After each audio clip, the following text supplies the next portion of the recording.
Hey guys, it's Carly, and today I wanted to share with you how I create some clean and simple critter cards. So this first card I'm going to share with you is probably what I would consider my signature scene card for critters.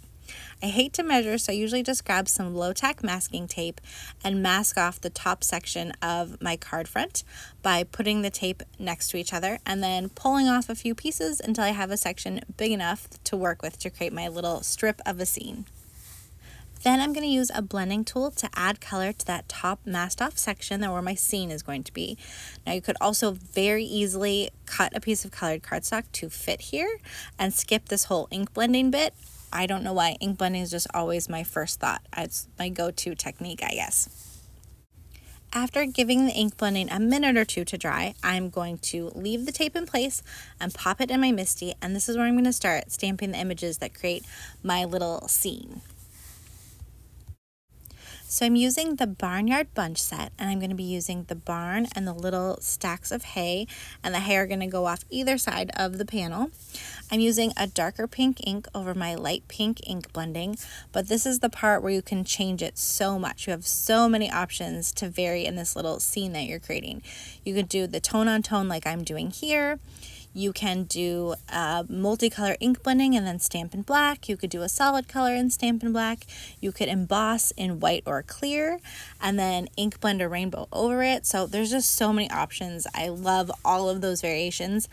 And today, for some reason, I was just feeling pink on pink. After I've stamped the scene, I'm going to remove that masking tape and I'm going to get to my sentiment. Now, by the way, the reason for leaving my masking tape in place was that I could go all the way to the edge of that and not have it bleed over into the white, so I could have that really crisp line in between the colored scene and the white card below it. And now I'm stamping my sentiment, and I've put a piece of acetate in my MISTI on top of my card front so that I can ink up my sentiment stamp down onto my card front as a test. This lets me make sure I've got it right where I want it, that it's straight, all of those good things. If I don't like it, this gives me a chance to fix it, which in this case, I don't like it. I think the spacing is off. So I can clean the acetate, clean the stamp, move it, and then practice again before finally removing the acetate and inking again and stamping onto my actual project. So once I've got the stamp in the right spot, then I can just stamp onto my panel. After the sentiment is all set, then I've got a little cow from the Barnyard Bunch set that I've stamped, die cut, and colored. I'm going to use a little bit of foam tape to add him to the card front, and then add a little bit of black splatter with a pen. Okay, so for my next card, I'm borrowing some scene building images from the Sensational Skunk set. And I'm going to be stamping on snow cone cardstock, which is one of my absolute favorite colors. I'm loading it up in my MISTI, and it's going to be a little circle scene. So I've got a panel already die cut that I'm going to use to help me position my scene stamps. For example, I don't want the bottom of the hill to be visible, so I want to make sure I position that where it's going to hit below the opening of the circle. And I'm going to try some clouds there, and then maybe if I want to add a barn, like I'm just laying out all my stamps to figure out where I want them. So once I'm happy with where everything is, I'm going to move that circle panel out of the way. I don't actually want to stamp onto it. I'm going to ink up my stamps and stamp onto that snow cone cardstock.